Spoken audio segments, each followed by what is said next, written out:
মেয়েটা দৌড়াচ্ছে, কতক্ষণ ধরে দৌড়াচ্ছে সে বলতে পারবে না। কদিন থেকেই সে কেবল পালিয়েই বেড়াচ্ছে। কার কাছে যাবে কিংবা কাকে সে ঠিকমতো বিশ্বাস করতে পারবে সেই কথা সে জানে না। এক লোকালয় পার হয়ে অন্য লোকালয়ে চলে এসেছে। দিনের পর দিন পার হয়ে গেছে, সময় জ্ঞান তার অনেক আগেই চলে গেছে। সে একটু থামছে বিশ্রামের জন্য, আবার রাত থাকতে থাকতে বেরিয়ে পড়ছে। এই কদিনে তার খাওয়া দাওয়ার কোনো ঠিক নেই। চেষ্টা করছে মানুষজন এড়িয়ে সামনে এগিয়ে চলতে, কারণ খুব ভালো করেই সে জানে তার পেছনে ঠিক ঠিক মানুষ আসছে। সে যত মানুষের সাথে দেখা করবে কিংবা যত বেশি মানুষ তাকে দেখবে, তারা তত বেশি তার কথা জেনে যাবে। তাই খাওয়া দাওয়ার জন্য কোথাও থামছে না, ক্ষেত খামার থেকে কিছু চুরি করে নিচ্ছে। প্রথমবার চুরি করতে বেশ কষ্ট হচ্ছিল, কিন্তু সেটা না করে উপায় নেই। প্রয়োজন মানুষকে অনেক কিছু শেখায়। মেয়েটিকেও এই কদিনে অনেক কিছু শিখিয়েছে, কিন্তু এই শেখাটা তাকে কতক্ষণ টিকিয়ে রাখতে পারবে সেটা সে জানে না। কেবল মনে হচ্ছে এখন তাকে সামনে দৌড়াতে হবে। তার পেছনে ছুটে আসা মানুষগুলোর হাত থেকে বাঁচার জন্য তাকে যত দূর পারা যায় তত দূর চলে যেতে হবে। কোনোভাবেই তাদের হাতে ধরা পড়া চলবে না। কিন্তু মেয়েটা শেষ পর্যন্ত ধরা পড়েই গেল। চারজন শক্ত সামর্থ্য মানুষ যখন তাকে চারদিক থেকে ঘিরে ধরল, তখন প্রথমে অবিশ্বাস, তারপর হতাশা তাকে পেয়ে বসল। একদিন এই সময় আসবে সে জানত, কিন্তু এত তাড়াতাড়ি চলে আসবে সে ভাবতে পারেনি। কিন্তু তার জন্য আরও অন্য কিছু অপেক্ষা করছিল। সেখানেই রাতের বেলা ঘুমিয়েছিল, সেখানেই ধরা পড়ে যায়। সে বিশ্রামের জন্য থাকলেও তার পেছন ছুটে আসা মানুষগুলো কোনো বিশ্রাম নেয়নি। তাই একটু একটু করে তারা এগিয়ে এসেছে তার কাছে। পরাজিত সৈনিকের মতো তাদের হাতে সমর্পণ করা সেই মেয়েটিও দেখতে পেল রাতের আধার ভেদ করে একজন তাদের দিকে এগিয়ে আসছে। সেই লোকটাকে দেখে চারজন মানুষ যেন আরও একটু টান টান হয়ে দাঁড়ালো। স্পষ্টই বোঝা যাচ্ছে এই লোকটাই তাদের নেতা, এই মানুষটাই হয়তো এসবের পেছনে রয়েছে। লোকটা আরও একটু এগিয়ে এলো। আবছা চাঁদের আলোতে মেয়েটির চোখ যখন পড়ল, সাথে সাথেই তাকে চিনতে পারল। তাকে না চেনার কোনো কথা নয়, কিন্তু সেটা চেনার পরপরই মেয়েটির চেহারায় একটা তীব্র অবাক দেখা দিল। কালো মোচের নিচে হাসিটার দিকে তাকিয়ে থেকে অবাক বিস্ময় মেয়েটি বলল, আপনি? লোকটি যেন মেয়েটির বিস্মিত ভাব দেখে আরও মজা পেল। হাসির মাত্রাটা আরও বেড়ে গেল সাথে সাথে। মেয়েটি আবারও বলল, আপনি? মুহূর্ত পরেই লোকটির হাসি থেমে গেল। সেখানে দেখা গেল একটা কঠিন মুখভাব। গম্ভীর কণ্ঠে বলল, তোমার পালানোর জায়গা নেই। তুমি খুব ভালো করেই জানো শুধু শুধু আমাদের কষ্ট দিলে, অথচ চাইলেই একটা বেদনাবিহীন একটা প্রতিক্রিয়া হতে পারত। মেয়েটি তখনও তাকিয়ে আছে লোকটার দিকে। তার এখন সামনে দাঁড়ানো মানুষটার কথা বিশ্বাস হচ্ছে না। এমনটা হতে পারে না। লোকটা আর কিছু বলল না, সোজা আবার যেদিক দিয়ে এসেছিল সেদিকে হাঁটা দিল। মেয়েটি তার চলে যাওয়ার দিকে তাকিয়ে রইল। চিৎকার করে একটা শব্দ বলতে তার খুব ইচ্ছে করছে, কিন্তু যখনই সেই লোকটাকে কিছু বলতে যাবে তখনই ভারী কিছু দিয়ে তার পেছন থেকে মাথায় আঘাত করল কেউ। মেয়েটি জ্ঞান হারিয়ে মাটিতে লুটিয়ে পড়ল।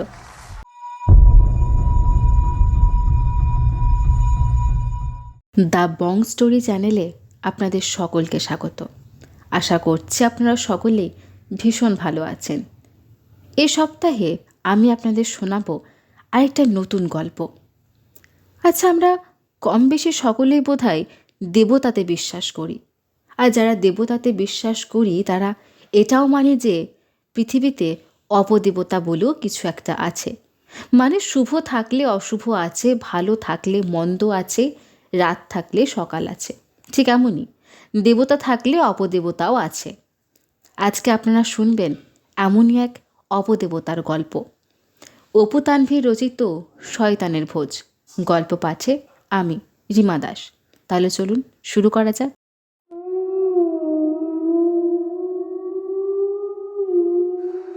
আবন্তী আরেকবার সামনের দিকে তাকালো। সন্ধ্যা প্রায় হয়ে এসেছে, এখনও পুরোপুরি অন্ধকার হয়ে আসেনি, তবে টুপ করে অন্ধকার নামবে যে কোনো সময়। শীতের সময়টায় এই রকম দিনগুলো একদম ছোট ছোট, কখন যে দিনের আলো শেষ হয়ে যায় সেটা বোঝা মুশকিল। আবন্তীর গাড়িটা আর একটু সামনে এগোলেই পাওয়া যাবে। কার পার্কিংটা এইদিকেই, কিন্তু আবন্তীর মন ওকে বারবার সাবধান করে দিচ্ছে যেন ওই দিকে না যায়। বারবার মনে হচ্ছে এসবের থেকে যত দূরে পারো চলে যাও, সামনেই তার জন্য কঠিন বিপদ অপেক্ষা করছে। এসবের শুরু আজকে কদিন থেকেই। একটা অপরিচিত নাম্বারে তার নাম্বারে একটা ছোট্ট মেসেজ এসে হাজির। আবন্তী, তুমি কঠিন বিপদের মধ্যে আছো। কেবল এই একটা লাইন, আর কোনো কথা লেখা নেই। একটু পরে সে একই নাম্বারে ফোন করে, কিন্তু ফোন বন্ধ। কেউ তার সাথে মশকরা করছে মনে করে সে আর কিছু করল না। তবে একটু যে চিন্তা হলো না তা নয়, কারণ ওর নাম্বার কারোর কাছে নেই, এমনকি ওর ক্লাসের কারোর কাছে নেই নাম্বার, এমনকি ওর কোনো বন্ধু বান্ধবের কাছেও নেই। আরও ভালো করে বলতে গেলে বন্ধু বলতে যা বোঝায় এমন কেউ কোনো দিন আবন্তীর ছিল না। অদ্ভুত কারণে ওর বাবার কড়া নির্দেশ যেন কোনো মানুষকে ওর নাম্বারটা না দেওয়া হয়। ক্লাসে যে কোনো প্রয়োজনে ওদের ম্যানেজারের নাম্বারটা দেওয়া। কারোর সাথে পরিচয় হোক সেটা আবন্তীর বাবা মোটেই পছন্দ করে না। ছোটবেলা থেকেই ওর কোনো বন্ধু ছিল না। ওর বাবার কাছে কতবার মার খেতে হয়েছে কেবল ক্লাসে অন্য কারোর সাথে কথা বলার জন্য। কিছু জানতে চাইলে ওর বাবা কেবল বলতো যে তাদের বংশের মেয়েদের বাইরে বের হওয়া নিষিদ্ধ। তবুও তিনি তাকে ঘরের ভেতর বন্দি করে রাখেননি, বরং তাকে বাইরে যেতে দিয়েছেন। কিন্তু সে যদি এরকম কাজ করতেই থাকে তাহলে তিনি তার স্কুল যাওয়া বন্ধ করে দেবেন। তারপর থেকে আবন্তী ক্লাসে মানুষের সাথে মেশা বন্ধ করে দেয়। গাড়িতে করে স্কুলে যেত, আবার ফিরে আসতো। মাঝে মাঝে গাড়িতে করেই ঘুরে বেড়াতো। ড্রাইভারকে বলা ছিল যাতে করে সে সেখানে যেতে চায় তাকে যেন সেখানেই নিয়ে যাওয়া হয়, কিন্তু কোনোভাবেই যেন একা একা কোথাও না যায়। আবন্তী তাই করত। মাঝে মাঝে গাড়ি করে ঘুরে বেড়াতো। বাড়িতে এসে বাবার দিকে ভয়ে ভয়ে তাকাতো।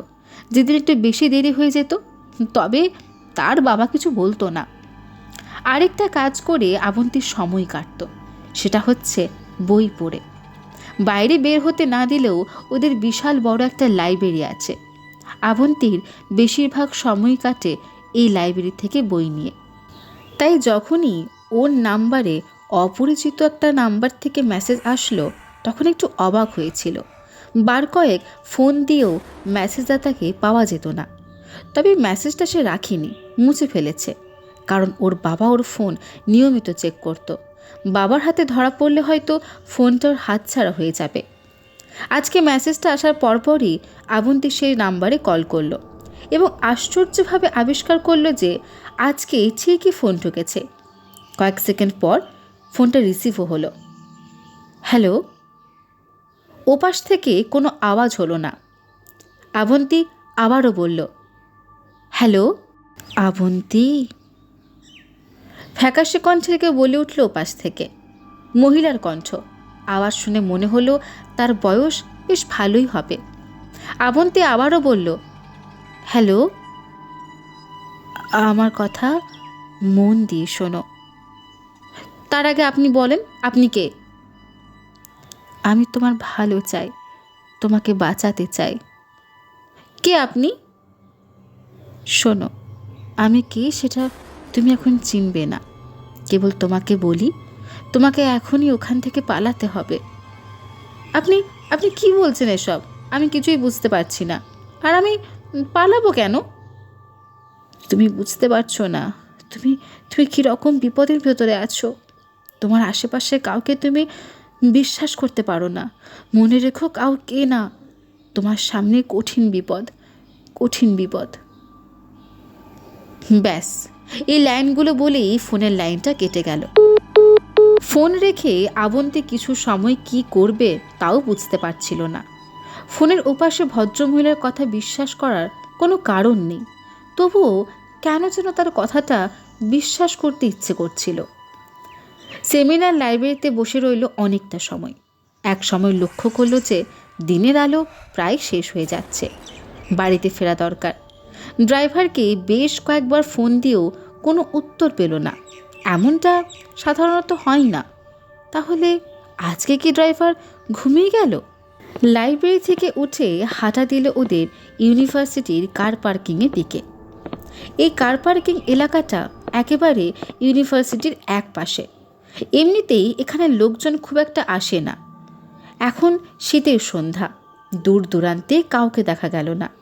একেবারে শেষ মাথায় ওর গাড়িটা দাঁড়িয়ে রয়েছে। তার পাশেই রয়েছে একটা সাদা রঙের গাড়ি, আর কোনো গাড়ি নেই। তবে একটা বাইক রয়েছে কালো রঙের। আবন্তী জানি বাইকটা কার, ওদের ক্লাসের সাব্বিরের। যদিও কোনোদিন ওদের মধ্যে কথা হয়নি, তবুও সাব্বির সম্পর্কে ও কয়েকটা কথা জানে। মাঝে মাঝে গাড়ির কাছে আসতে গিয়ে সাব্বিরের সাথে দেখা হয়ে যায়। আবন্তী আরও একটু এগিয়ে এলো ওর গাড়ির দিকে। ড্রাইভারকে গাড়ির সামনে বসে থাকতে দেখা যাচ্ছে। লোকটাকে প্রায় এমন করে বসে থাকতে দেখে। মাঝে মাঝে মনে হয় এভাবে বসে বসে হয়তো ঘুমায়। কিন্তু আবন্তী যখনই কাছে যায় দেখে একভাবে সামনের দিকে তাকিয়ে আছে। ওর দরজার কাছে আসতেই দরজা খুলে বের হয়ে আসে, দরজা খুলে দেয়। আজকেও ড্রাইভারকে ওইভাবে বসে থাকতে দেখলো আবন্তী। কিন্তু যখনই গাড়ির খুব কাছে চলে এসেছে, ঠিক সেই সময়ই একটা অদ্ভুত দৃশ্য দেখল। তখনই মনে হলো ফোনের ওপাশের ওই মহিলার কথা ওর অবশ্যই শোনার দরকার ছিল, ওর পালানোর দরকার ছিল ফোন পাওয়ার পরপরই। আবন্তী দেখল অন্যান্য দিনের মতো আজকে ওই ড্রাইভার গাড়ির সামনের সিটে বসে আছে। তবে আজকে তার ঘাড়টা কাত করা, গলার একপাশে গভীর ক্ষত হয়ে আছে, সেখান থেকে রক্ত ঝরছে। ড্রাইভারের গলা যে খুব আগে কাটা হয়নি সেটা দেখেই বোঝা যাচ্ছে। এই সন্ধ্যার আলোতেও রক্তের ফোয়ারা চিনতে আবন্তীর মোটেও কষ্ট হলো না। যেই ওদের ড্রাইভারকে খুন করেছে সে নিশ্চয়ই কেবল ড্রাইভারকে খুন করার জন্য আসেনি। সামান্য ড্রাইভারকে কেউ খুন করতে আসবে কেন? এসেছে ওকে মারার কিংবা ধরে নিয়ে যাওয়ার জন্য। ওর এখনই এখান থেকে পালানো দরকার। যে কোনোভাবেই ক্যাম্পাসের লোকজনের সামনে যেতে পারলেই তারা ওকে কিছু করতে পারবে না। এখনই পালানো দরকার। এই চিন্তা করে আবন্তী ঘুরে দাঁড়ালো এবং তখনই বুঝল ওর দেরি হয়ে গেছে। এই নির্জন পার্কিং এলাকায় ওর আসা উচিত হয়নি। ড্রাইভার যখনই ফোন ধরেনি তখনই ওর বুঝে যাওয়া উচিত ছিল। আবন্তী দেখল দুজন লোক ওর দিকে এগিয়ে আসছে। একজনের হাতে বড় ছুরিটা চিনতে আবন্তীর মোটেও কষ্ট হলো না। এটা দিয়েই নিশ্চয়ই একটু আগে ড্রাইভারকে ওরা হত্যা করেছে।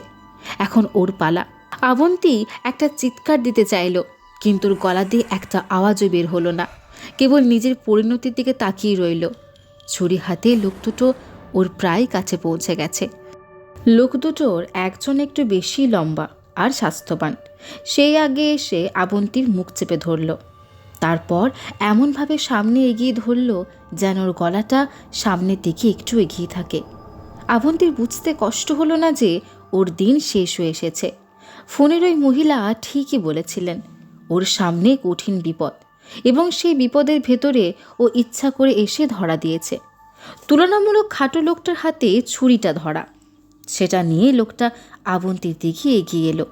তারপর মুখটা বিকৃত করে বলল, আজকে এই পৃথিবী থেকে এক শয়তানের মৃত্যু হবে, তার রাজত্ব শেষ হবে আজকে। আবন্তী কোনো কথা বলতে পারল না। ও কেবল চোখ বড় বড় করে বড় ছুরিটার দিকে তাকিয়ে আছে। ও পশু পাখি জবাই একদম দেখতে পারে না।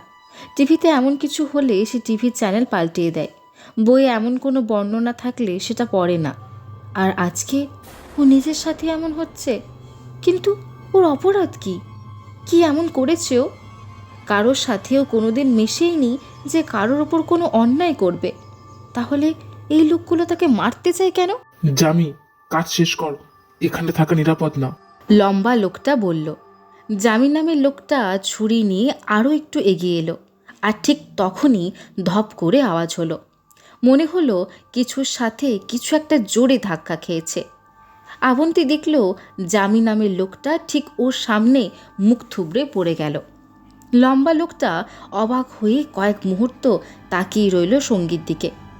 এই ফাঁকে আবন্তীর দেহকে একটু ঢিল দিয়ে ফেলল। ঠিক এই সুযোগটাই আবন্তীর দরকার ছিল।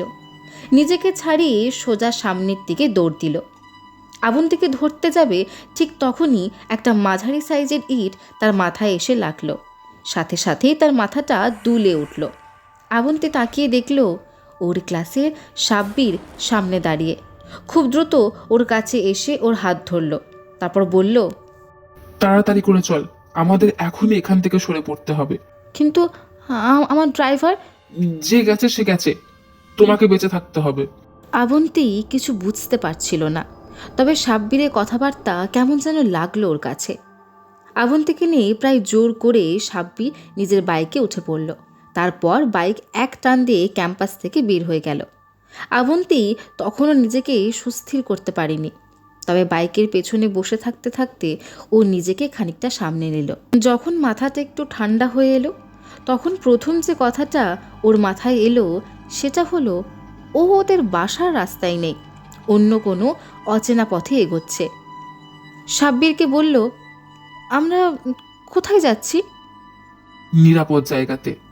আমাদের বাসায় চলো, ওখানে সব থেকে বেশি নিরাপদ। ভুল, ওটা তোমার জন্য সব থেকে বিপদের জায়গা। মানে কি বলছো এসব? ঠিক বলছি, তোমাকে সাবধান করা হয়েছিল, মনে নেই? কিন্তু তুমি শোনোনি। আবন্তীর বুঝতে কষ্ট হলো না যে ওকে যে ফোন করতো সাব্বির তাকে চেনে, কিন্তু কিভাবে? আর মানুষ ওকে মারতে কেন চায়? ওর বাবা একজন ক্ষমতাবান মানুষ, এটা আবন্তি খুব ভালো করে জানে। বাবার ওপর প্রতিশোধ নিতে কি কেউ তাকে খুন করতে যাচ্ছে? এইটা ছাড়া তার কাছে আর কোনো ব্যাখ্যা নেই।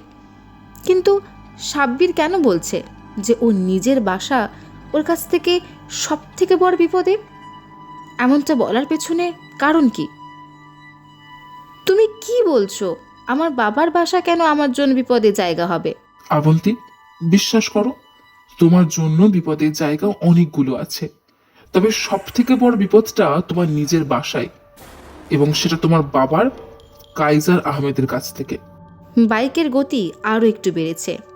বাইকটা মুন্সিগঞ্জের ভেতরে ঢুকে পড়েছে। আবন্তি দেখল একটা বড় পাঁচিল ঘেরা বাড়ির ভেতর ঢুকে পড়ল। গেট দিয়ে ঢুকতেই সাব্বির গেটের দারোয়ানকে বলল গেট বন্ধ করে দিতে। আরও কয়েকজন ছুটে এলো আশপাশ থেকে। ওদের সাথে সাব্বির কি যে বলল, ওরা সাব্বিরের কাছ থেকে নির্দেশনা পেয়ে যে যার কাজে চলে গেল। সাব্বির ওর দিকে তাকিয়ে বলল, তোমার ফোনটা কোথায়? আবন্তি বলল, ব্যাগের ভেতরে ছিল। ব্যাগটা তো পার্কিং লটেই ফেলে এসেছি। গুড, চলো ভেতরে। সাব্বির, আমি তোমাকে ঠিকমতো চিনিও না। তুমি বলছো আমার বাবা আমার জন্য সব থেকে বেশি বিপজ্জনক। একটু আগে আমার ড্রাইভারকে কে বা কারা খুন করেছে আমি কিচ্ছু বুঝতে পারছি না। আমাকে তুমি পুলিশের কাছে না নিয়ে গিয়ে এখানে নিয়ে এসেছো। আমি কাকে বিশ্বাস করব? সাব্বির বলল, বিশ্বাস করো, আমি তোমার কোনো ক্ষতি করব না। ইনফ্যাক্ট তোমাকে বাঁচানোই আমার মিশন। এই জন্যই আমি তোমার ক্যাম্পাসে ভর্তি হয়েছি, তোমাকে চোখে চোখে রাখার জন্য। আবন্তি খানিকটা অবিশ্বাসের চোখে তাকিয়ে রইল। আমাকে খুলে বলবে এখানে কি হচ্ছে? তোমাকে সবটাই খুলে বলা হবে। আবন্তি ঘুরে বাড়ির সদর দরজার দিকে তাকালো। সেখানে একটা নারী মূর্তি এসে থেমেছে। স্পষ্ট চেহারা দেখা যাচ্ছে না, তবে তার বেশ বয়স যে হয়েছে সেটা বুঝতে আবন্তির কষ্ট হলো না। আর সেই সাথে এও মনে হলো আজকে সকালে সে যার সাথে কথা বলেছে সেটা এই বৃদ্ধ মহিলা ছাড়া আর কেউ নন। বৃদ্ধা মহিলা বললেন, সাব্বির, আবন্তিকে ভেতরে নিয়ে এসো। আজকে ওর ওপর দিয়ে অনেক ধকল গেছে, কিছু খেয়েও বিশ্রাম নিক। আজকে রাতটা ওর জন্য অনেক লম্বা রাত হবে, অনেক কথা ওর জানার আছে। আবন্তি কিছু বলতে গিয়েও বলল না। বৃদ্ধা মহিলার কণ্ঠে কিছু একটা ছিল যেটা উপেক্ষা করার উপায় নেই। চুপচাপ তার নির্দেশ মেনে নিল ওরা। তারপর তার পেছন পেছন ঘরে প্রবেশ করল। লোকটা জীবনে এত ভয় এর আগে কোনো দিন পায়নি। সামনে শান্তভাবে বসে থাকা মানুষটার শীতল চোখ যেন তার বুকের ভেতরটা ছিঁড়ে ফেলতে চাইছে। কায়েস আহমদ শান্ত কণ্ঠে বললেন, যখন কবিরকে মেরে ফেলা হলো তখন তুমি কোথায় ছিলে? কায়েস আহমদের কণ্ঠ শুনে সে আবারও নিজের ভয়টা আঁচ করতে পারল। আজকে সে ঠিক ঠিক বুঝতে পারল কেন সবাই কায়েক আহমদকে এত ভয় পায়। ভয়ের চোটে সে ঠিকমতো কথাই বলতে পারছে না। বারবার মনে হচ্ছে এখান থেকে পালিয়ে যেতে, কিন্তু খুব ভালো করেই জানে পালিয়ে সে খুব দূরে যেতে পারবে না। তাকে ঠিকই খুঁজে বের করা হবে। তাকে একটা কাজ দেওয়া হয়েছিল, সেই জন্য মাসে মাসে ভালো পরিমাণ টাকাও পেত। এতদিন সে কোনোভাবেই বুঝতে পারেনি কেন এই সামান্য কাজের জন্য তাকে এত টাকা দেওয়া হচ্ছে। কোনো ঝামেলা ছিল না, বাইকে করে কেবল কায়েস আহমদের মেয়ে যেখানে যেখানে যায় সেখানে সেখানে যাওয়া, তার বিপদ হলে তাকে বাঁচানো। গত 3 বছর ধরে সে এই কাজটা করছে, কোনো দিন কোনো সমস্যা হয়নি। প্রথম প্রথম সে খুব সজাগ থাকলেও আস্তে আস্তে সেখানে ঢিলেমি দেখা দেয়। কোনো দিন সে গাড়ির পেছনে যেতও না। কিন্তু খুব ঝামেলার কিছু হয়ে গেছে। আবন্তী অর্থাৎ কায়েস আহমদের মেয়েকে কেউ তুলে নিয়ে গেছে। কবিরের গলা কেটে নিয়ে গেছে তাকে। সে এখনও বেঁচে আছে কি না সেটা জানে না, কেউ জানে না। কায়েস আহমদ আবার বলল, কোথায় ছিলে তুমি?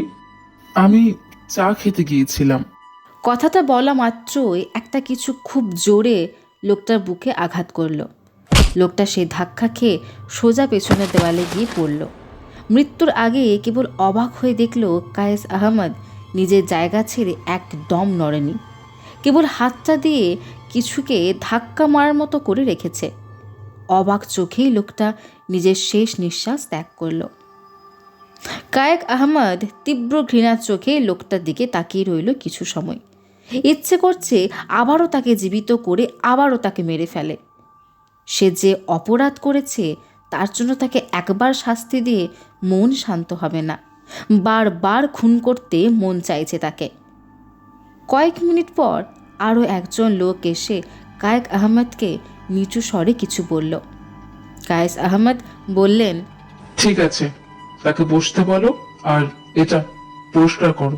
লোকটা মাথা সামান্য কাত করে সম্মতি জানিয়ে বাইরে চলে গেল। বাইরে উত্তরা থানার ওসি সাহেব এসে অপেক্ষা করছে।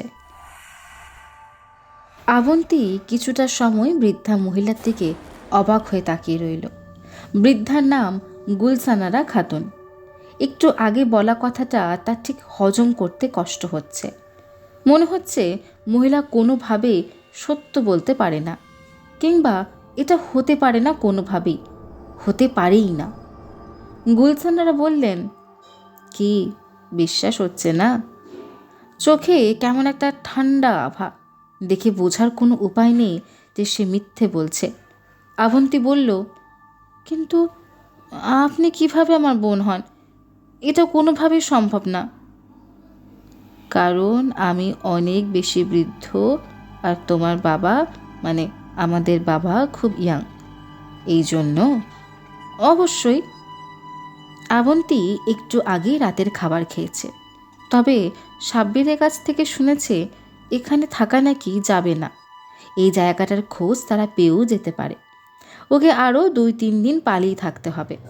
এই কয়দিন পালিয়ে থাকতে পারলেই আর কোনো সমস্যা হবার কথা না। তার জীবনে আর কোনো শঙ্কা নেই। আবন্তী এদের কাউকে বিশ্বাস করতে পারছে না, কিন্তু আবার বিশ্বাস না করেও পারছে না। নিশ্চিত মৃত্যুর হাত থেকে সাব্বির ওকে বাঁচিয়ে নিয়ে এসেছে। চাইলেই সে সেখানেই ওকে মেরে ফেলতে পারত, কিংবা ওদের হাতে তুলে দিয়ে চলে আসতে পারত, কিন্তু সেটা সে করেনি, বরং তাকে বাঁচিয়ে নিয়ে এসেছে। আচ্ছা, এদের কি অন্য কোনো ইচ্ছে আছে? আবন্তী আরও কিছুটা সময় ওদের ওপর বিশ্বাস রাখার কথা ভাবল। আগে ওকে সব কিছু শুনতে হবে, কি হচ্ছে কিংবা ওর কিসের বিপদ, এসব ওকে জানতে হবে। তারপর কোনো সিদ্ধান্ত নিতে হবে। তখনই গুলসানারা নামের এই রহস্যময় বৃদ্ধা মহিলাটা ওকে জানালো যে সম্পর্কে সে নাকি তার বোন হয়। প্রথমে ভেবেছিল হয়তো কোনো আত্মীয় হবে, ও খুশি হয়েছিল, কারণ ওর বাবা ওকে কোনো আত্মীয় স্বজনের সাথে মিশতে দেয় না, এমনকি ও জানেও না ওর কোনো আত্মীয় আছে কি না। কিন্তু যখন জানতে পারল গুলশানা ওর বাবার অর্থাৎ কায়েস আহমেদের নিজের মেয়ে, তখন ওর চোখগুলো বড় বড় হয়ে গেছিল। কেবল অবিশ্বাস ভরা চোখে তাকিয়ে রইল বৃদ্ধার দিকে। গুলশানারা বললেন, হ্যাঁ, আমরা একই বাবার সন্তান। কিন্তু তোমার বাবার কত বয়স হবে বলে তোমার মনে হয়? 40 কি 45, আর আপনার কম করে হলেও 65-70। আমার বয়স 76 বছর। তাহলে আপনি কিভাবে বলেন যে আপনি আমার বাবার মেয়ে? This is impossible. আমি বলছি, তাহলেই বুঝতে পারবে। তার আগে আমার কয়েকটা প্রশ্নের জবাব দাও। তুমি নিশ্চয়ই এখনও পাক পবিত্র আছো, তাই না? মানে আপনি কি বলতে চাইছেন বুঝিনি। তোমাকে কোনো ছেলে এখনো স্পর্শ করেনি, তাই না? হ্যাঁ।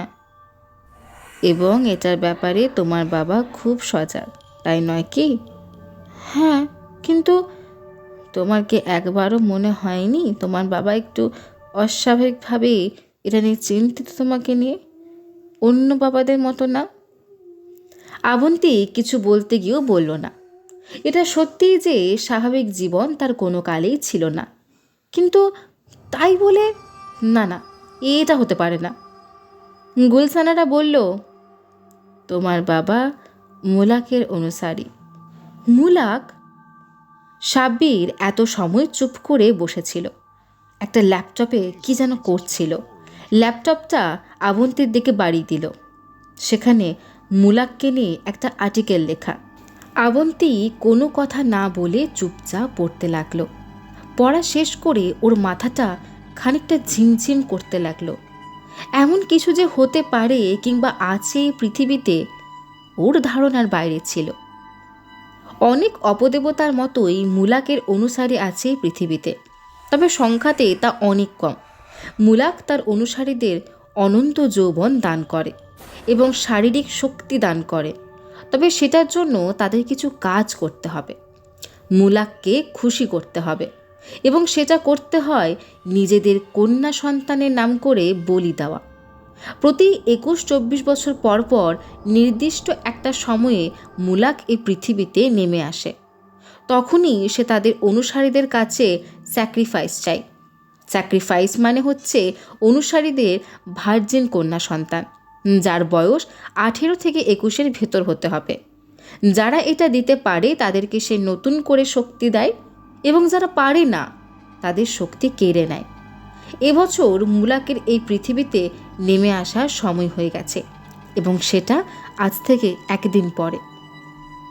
আবন্তী কি বলবে কিছু বুঝতে পারল না, কেবল অবাক হয়ে একবার সাব্বিরের দিকে আরেকবার বৃদ্ধা মহিলার দিকে তাকিয়ে রইল। গুলশানারা বললেন, আমিও ঠিক তোমার মতো অবস্থায় ছিলাম। আমাকে ঠিক তোমার মতো সাবধানেই মানুষ করা হচ্ছিল। এখন যেমন তুমি বাইরে যেতে পারছো, আমার সে অনুমতিটুকুও ছিল না। আমাকে সারাদিন বাসার ভেতরেই থাকতে হতো। সে সময় আমাদের বাড়ির ঠিক পাশে একটা বড় মাঠ ছিল, খেলার মাঠ না, ফসলের মাঠ। সেখানে একটা ছেলে কাজ করতে আসতো। তার সাথে আমার চোখাচোখি হতো। একটা সময় বুঝতে পারলাম আমার ছেলেটাকে অসম্ভব ভালো লাগতে শুরু করেছে। সেই ছেলেটাই সাহস করে মাঝে মাঝে আমাদের বাসার ভেতর ঢুকে আমার সাথে দেখা করত, যখন বাবা বাসায় থাকতো না। এবং এক বৃষ্টির রাতে ছেলেটা আমার ঘরে ঢুকে পড়ে। তারপর যা হবার তাই হয়। আমি তখনও জানি না যে এই ঘটনার কারণে আমি প্রাণে বেঁচে যাই। ঘটনা আমি লুকিয়ে রাখতে চাইলেও বাবা কিভাবে যেন সেটা জেনে যায়। কারো চোখে পড়ে গিয়েছিল হয়তো। আমাকে বাদ দিয়ে তখন আমার ছোট বোনকে বেছে নেওয়া হয়। সে ছোট বোনকে আমি কোনোদিন দেখিও নি, অন্য কোথাও ছিল সে। আমাকে এবং আমার মাকে বাসা থেকে বের করে দেওয়া হয়। আমি কিংবা আমার মা কোনোদিন তার দেখা পাইনি। আমি কোনোদিন কিছু জানতে পারিনি। এই কথাগুলো বলেই গুলশানারা কিছু সময় চুপ করে রইলেন। তারপর আবার বলা শুরু করলেন। তারপর অনেক দিন তার কোনো খোঁজ পাইনি। এরপরই রোহার মেচালি দলের লোকের সাথে আমার দেখা হয়। আরও ভালো করে বললে তারাই আমাকে খুঁজে নেয়, আমার কাছ থেকে অনেক কথা শোনে এবং আমাকে আমার বাবার আসল সত্যটা জানায়। তোমার মতো আমিও অবিশ্বাস করেছিলাম, তারপর বিশ্বাস করতে বাধ্য হই। রোহার মেচালি দলের লোকজনদের প্রধান লক্ষ্য হচ্ছে মুলাক এবং তার অনুসারীদের ধ্বংস করা। কিন্তু অনুসারীরা যারা শক্তি এবং অমরত্ব পেয়েছে তাদেরকে কোনোভাবেই ঘায়েল করা সম্ভব না। একমাত্র উপায় হচ্ছে তাদের এই স্যাক্রিফাইসের রিচুয়ালকে ব্যর্থ করে দেওয়া, তাহলেই তারা শক্তিহীন হয়ে পড়বে। এই জন্যে কি আমাকে মারতে এসেছিল ওরা? হ্যাঁ, তোমার বাবা প্রতিবারই খুব সাবধানে থাকতেন। প্রতিবার মুলাকে চলে যাওয়ার পরপরে সেই 2-3টা করে বিয়ে করে রাখত, যাতে আমার মতো যদি একটা হাতছাড়া হয়ে যায় কিংবা কেউ যদি মারা পড়ে তাহলে যেন অন্য কাউকে দিয়ে কাজ চালানো যায়। কিন্তু এবার তার কপাল খারাপ। কী রকম? এইবার সে বেশ কয়েকটা মেয়ের সংস্পর্শে এসেছে, তার বেশ কয়েকটা সন্তানও হয়েছে, তবে সবাই ছেলে। একমাত্র মেয়ে তুমি, তাই সে তোমার ব্যাপারে এত কেয়ারফুল। কারণ তোমাকে যদি সে সময় মতো কাছে না পায় তার কিছুই করার থাকবে না। আবন্তী আর কোনো কথা না বলে চুপ করে বসে রইল। সে আর কিছু বলার মতো কোনো কিছু খুঁজে পাচ্ছে না, ঠিক মতো কিছু বিশ্বাসও করতে পারছে না, আবার অবিশ্বাসও করতে পারছে না। এরা যা বলছে সেটা কোনোভাবেই বিশ্বাস করার মতো না, কিন্তু তাকে যে হত্যা করার চেষ্টা করা হয়েছে সেটা তো আর মিথ্যা না। আর পুরোটা জীবন ধরে তার বাবা তাকে যেভাবে কড়া নজরদারির ভেতর রেখেছে সেটারও ব্যাখ্যা এই গল্প দিয়ে বোঝা যায়। আর ওরা যদি মিথ্যা বলে তাহলেও খুব বেশি কিছু যায় আসে না। একটা কথা যে পরিষ্কার, ওর বাবার কাছ থেকে যদি ওর বিপদের আশঙ্কা থাকেও সেটা 2 দিনের ভেতরেই কেটে যাবে, তখন সে মুক্ত হয়ে যাবে। এখন এদের কাছ থেকে অন্য কোথাও যাওয়া মানে হচ্ছে বিপদে পড়া। এক তো সেই গলা কাটা গ্রুপ যারা ওকে মারতে চায়, অন্যটা ওর বাবা যে ওকে 2 দিন পরে কোনো শয়তানের উদ্দেশ্যে বলি দেবে। এর থেকে ভালো এখানেই থাকা। আবন্তী এখানে থাকারই সিদ্ধান্ত নিল। ঠিক তখনই বাইরে গুলির আওয়াজ হলো। আবন্তী তাকিয়ে দেখে সাব্বির উঠে দাঁড়িয়ে পড়েছে ততক্ষণে। মোট 11 জন মানুষ পুরো বাড়িটাকে ঘিরে ফেলেছে। কায়েস আহমদ গাড়িতে বসে আছেন, সব কিছু ব্যবস্থা করা হয়েছে। গোলাগুলির আওয়াজ হলেও এখানকার পুলিশ ঘণ্টাখানেকের আগে এখানে আসবে না, সেরকমই নির্দেশনা দেওয়া হয়েছে। প্রথমে যখন আবন্তীকে নিয়ে যাওয়া হয় কায়েস আহমদের মাথা ঠিকমতো কাজ করছিল না। তিনি তখনও জানেন না যে আবন্তী বেঁচে আছে কি মারা গেছে। তার কোনো ধারণাও ছিল না তাকে কোথায় গিয়ে পাওয়া যেতে পারে। ঠিক তখনই আশার আলো দেখতে পেলেন। ক্রাইম সিনে আবন্তীর হ্যান্ডব্যাগ পাওয়া যায়, সেখানে তার মোবাইলটাও ছিল। সে মোবাইলে একটা অপরিচিত নাম্বার পাওয়া যায় যেটা ওকে ফোন করেছিল বিকেলে। সেই ফোনের সূত্র ধরে এই বাসার খোঁজ পাওয়া গেছে। উত্তরা থানার ওসি খুব সাহায্য করেছে, অবশ্য এর জন্য সে বড় রকমের পুরস্কারও পেয়েছে। সে নিজে ফোর্স পাঠাতে চেয়েছিল, কিন্তু সেটার আর দরকার হবে না বলে দিয়েছে। এখানেরটা তিনি নিজেই দেখে নেবেন। তাই তো নিজের দলে সবথেকে দক্ষ 11 জনকে আনা হয়েছে এই বাড়ির সামনে। একজন তার পাশে বসে আছে, হাতে একটা ওয়াকি টকি। কায়েস আহমদের দিকে তাকিয়ে বলল, স্যার আমরা রেডি, সবাইকে সাবধান করে দাও। আবন্তীর গায়ে যেন একটুও আঁচড় না পড়ে, ঠিক আছে? আর কার কি হলো সেটা দেখার দরকার নেই। Okay sir. তারপর লোকটা ওয়াকি টকি বাড়ির আক্রমণের নির্দেশ দিল। পুরো বাসাটা যেন যুদ্ধক্ষেত্রে পরিণত হয়েছে।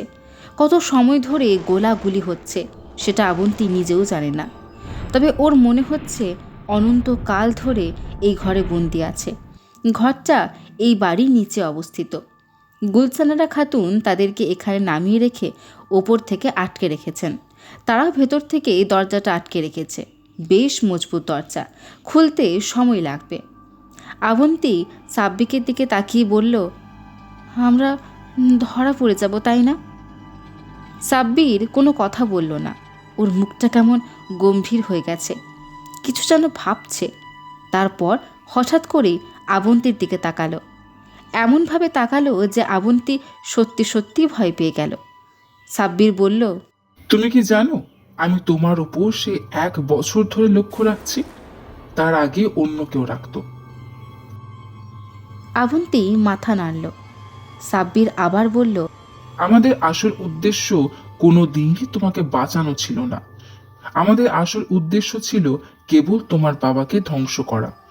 কিন্তু তোমাকে যখন বাবার পাঠানো লোকগুলো মেরে ফেলতে যাচ্ছিল, তখন আমি সেটা দেখতে পারিনি, তাই তোমাকে বাঁচিয়ে নিয়ে এসেছি। আবন্তী কি বলবে খুঁজে পেল না। এমনকি গুলসানারা খাতুনও জানে না যে রোহার মেচালি দলের অনুসারী। আমার বাবা আসল দরজা প্রধান।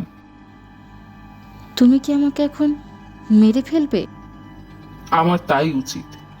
তোমার বাবা যে কতটা ভয়ঙ্কর সেটা তুমি কোনোদিন হয়তো জানতে পারবে না, এবং তুমি বেঁচে থাকা মানে তোমার বাবাকে আরো শক্তিশালী করে তোলা। একটা পর্যায়ে এমন হবে যে সে যা চাইবে তাই করতে পারবে, তাকে কেউ থামাতে পারবে না। এই বলে সাব্বির ওর কাছে এলো, ওর হাত দুটো শক্ত করে চেপে ধরল। সাব্বির বলল, আমি যা করতে যাচ্ছি সেটা সবার ভালোর জন্য। আশা করি তুমি বুঝতে পারছো। আবন্তী কিছুটা সময় নিজেকে ছাড়ানোর চেষ্টা করলো, কিন্তু কোনো লাভ হলো না। সাব্বিরের শক্তি অনেক বেশি। সে কেবল অসহায়ভাবে তাকিয়ে থাকলো।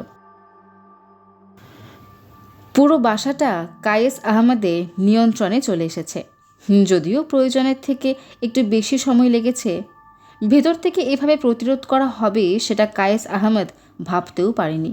তবে এখন নিয়ন্ত্রণে চলে এসেছে, সেটা কোনো বিষয় নয়। তিনি অবাক হয় সামনের বসা বৃদ্ধার দিকে তাকিয়ে। কয়েক মুহূর্ত লাগলো তার চিনতে। তারপর অবাক হয়ে বলল, গুলসানারা? চিনতে পেরেছেন তাহলে? কায়েস আহমেদ একটু হাসল, তারপর বলল, তোমাকে কিভাবে না চিনি? এখন সোজাসুজি বলো, অবন্তী কোথায়? আমি কোনো বয়স্ক মানুষের উপর হাত তুলতে চাই না। বয়স্ক? গুলসানারা ঘর কাঁপিয়ে হেসে উঠল। 200 বছরের বুড়া আমাকে বলছে বয়স্ক? তারপর হাসতেই থাকলো। কায়েস আহমেদ নিজের রাগকে নিয়ন্ত্রণে রাখলেন। কোনো কারণ নেই, তবুও তিনি গুলসানারার দিকে এগিয়ে গেলেন না। অবশ্য যাবার প্রয়োজনও পড়ল না। তার আগেই একজন এসে বলল যে তারা একটা বেসমেন্টে দরজা খুঁজে পেয়েছে, ভেতর থেকে আটকানো। কায়েস আহমেদ সেখানে গেলেন। সামনে দাঁড়িয়ে থাকা সৈনিকটা বলল যে তারা অনেক সময় ধরে চেষ্টা করছে, তবে খুলতে পারেনি। দরজাটা বেশ মজবুত। কায়েস আহমেদ এগিয়ে গেল, তারপর দরজার সামনে গিয়ে হাত রাখল। দুজন সৈনিক কেবল অবাক হয়ে লক্ষ্য করল যে দরজার উপর কেউ যেন আছড়ে পড়ল। বড় গাছের গুঁড়ি দিয়ে দরজায় আঘাত করলে দরজা যেমন ভেঙে যেত, ঠিক সেইভাবেই দরজাটা ভেঙে গেল। ভেতরে ঢুকতেই কায়েস আহমেদ দেখলে একপাশে আবন্তী চুপ করে বসে আছে, মুখে ভয় নিয়ে। তার থেকে একটু দূরে একটা ছেলেটার হাতে একটা ছুরি। ছেলেটাকে উঠে দাঁড়াতে দেখেই কায়েস আহমেদ আবারও নিজের অদৃশ্য শক্তি দিয়ে ছেলেটাকে দেওয়ালের সাথে চেপে ধরল। তারপর বলল, আবন্তী, তুমি ঠিক আছো? গুড, আর কোনো ভয় নেই। বাবা তোমাকে নিতে এসেছে। তখনও সাব্বিরকে দেওয়ালের সাথে চেপেই ধরে রেখেছেন। কিভাবে কাজটা করেছেন সেটা ঘরে থাকা অন্য কেউ জানে না, কিংবা বুঝতে পারছে না। কেবল বুঝতে পারছে সামনে দাঁড়ানো মানুষটা সাধারণ কিংবা স্বাভাবিক কেউ নয়। আবন্তী তখন বলল, বাবা, ওকে ছেড়ে দিন প্লিজ। ও না থাকলে হয়তো আমি এখন বেঁচে থাকতাম না। ক্যাম্পাসে যখন আমার উপর হামলা হয় তখন ওই আমাকে ওদের হাত থেকে বাঁচিয়ে নিয়ে আসে। কায়েস আহমেদ আরো কিছুটা সময় আবন্তীর দিকে তাকিয়ে রইল, বোঝার চেষ্টা করছে তার মেয়ে সত্যি কথা বলছে কিনা। অবশ্য এখনো সমস্যা নেই, সামনের ছোকরার কোনো মূল্য নেই তার কাছে। আবন্তী ঠিক আছে, সেটাই তার কাছে বেশি গুরুত্বপূর্ণ। কায়েস আহমেদ সাবিরকে ছেড়ে দিল, তারপর আর কোনো কথা না বলে আবন্তীকে নিয়ে ওপরে চলে এলো।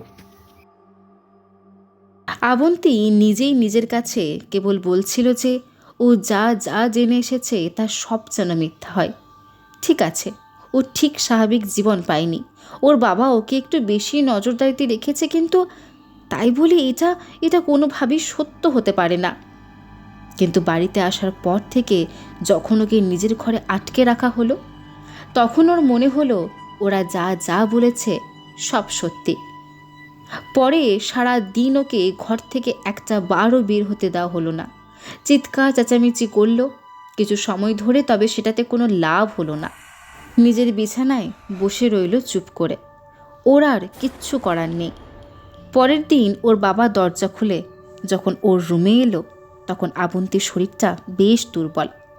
আগের দিনের ধকল, সেই সাথে সারা দিনও কিছুই খায়নি।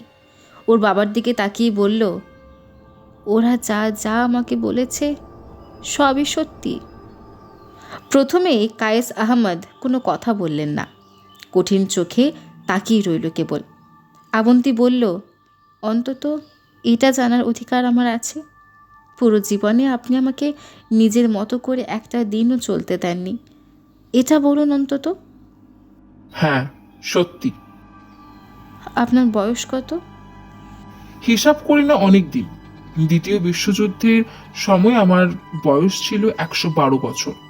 তারপর আর হিসাব করা হয়নি। আবন্তী আর কোনো কথা বলল না। কায়েস আহমেদ বলল, রেডি হয়ে নাও, গোসল সেরে নাও। আমি চাই না শেষ কয়েকটা মুহূর্ত তোমার ওপর আমি জোর জবরদস্তি করি, সেটাতে তোমার কোনো লাভ হবে না। দরজাটা আবারও বন্ধ হয়ে গেল। আবন্তীর কান্না আসা উচিত, কিন্তু আবন্তীর কান্না এলো না, বরং অন্যরকম একটা অনুভূতি হতে লাগলো। সাব্বিরের কথা মনে হলো, মনে মনে দোয়া করলো ছেলেটার কথা যেন ঠিক হয়। এত সময় ওকে যা যা বলেছে সব ঠিক হয়েছে, এটাও যেন ঠিক হয়। আবন্তীকে একটা কালো বেদির ওপর শুইয়ে রাখা হয়েছে। তার কোনো জ্ঞান নেই, অচেতন হয়ে পড়ে আছে সে। তার হাতে দুটো শরীরের দুদিকে রাখা। তার হাত দুটো যেখানে রাখা হয়েছে সেখান থেকে সরু ড্রেন চলে গিয়েছে ওর পায়ের কাছে, সেখানে গিয়ে মিশেছে ড্রেন দুটো। আবন্তীর দুই হাতের রক কেটে দেওয়া হয়েছে, সেখান থেকে রক্ত ড্রেন দিয়ে গড়িয়ে যাচ্ছে পায়ের কাছের বড় গর্তটাতে।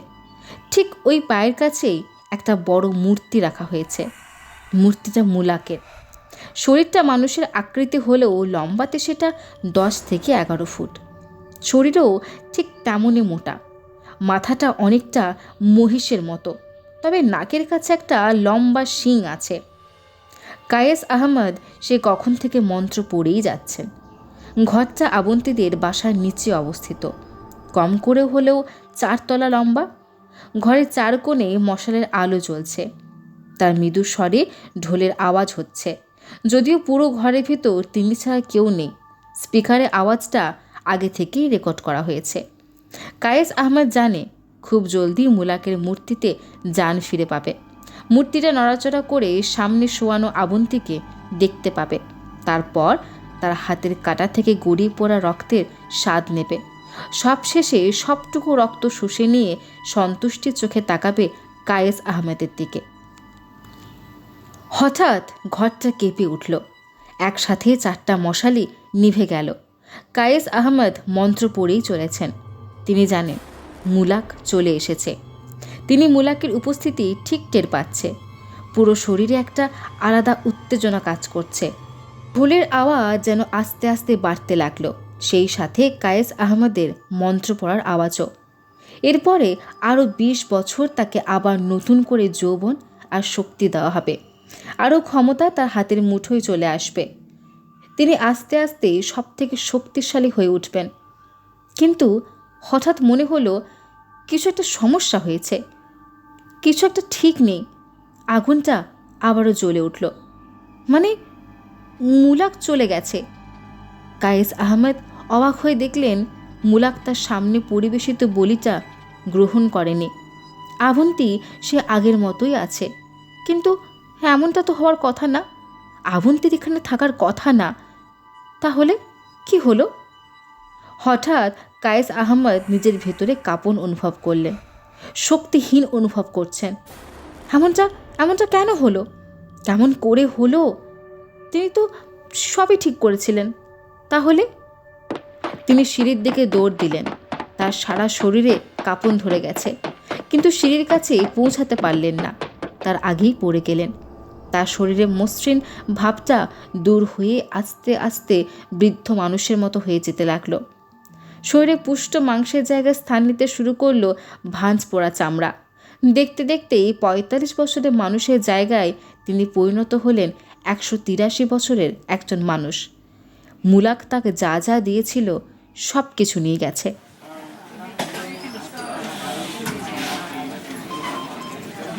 আবন্তী চোখ মেলে দেখল সে হাসপাতালের বেডে শুয়ে আছে। তার হাতে সাদা ব্যান্ডেড বাঁধা।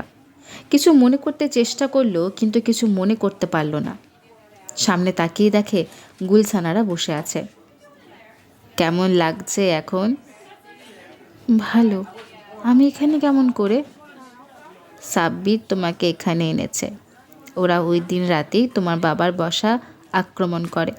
ভেবেছিল খুব কঠিন যুদ্ধ হবে, কিন্তু আশ্চর্যভাবে তেমন কোনো প্রতিকূলতার মুখোমুখি ওদের হতে হয়নি।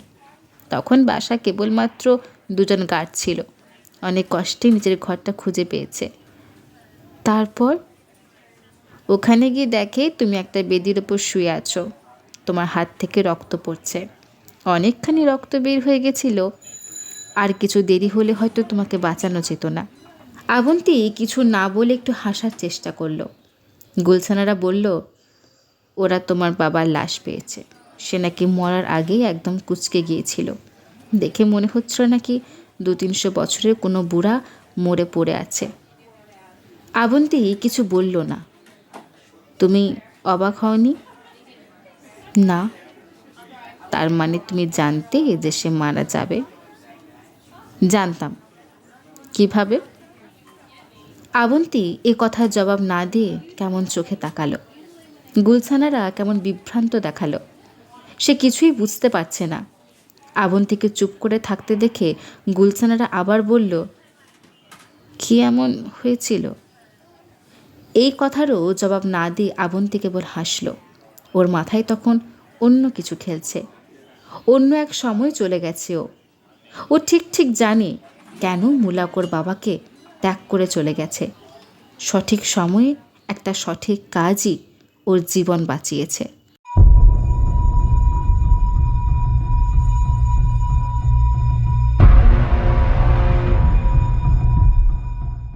আমাদের আজকের গল্প এখানেই শেষ। আশা করছি আমাদের এই গল্প আপনাদের ভালো লেগেছে। আপনাদের কেমন লাগলো তা অবশ্যই আমাদের জানাবেন। আর আপনাদের যদি কোনো গল্প জানা থাকে যেটা অডিও স্টোরি করা যেতে পারে, তাহলে অবশ্যই আমাদের জানাবেন। আমাদের মেল আইডি আমাদের ডেসক্রিপশন বক্সে দেওয়া আছে। আপনার সঙ্গে দেখা হবে আবার পরের সপ্তাহে নতুন কোনো গল্প নিয়ে।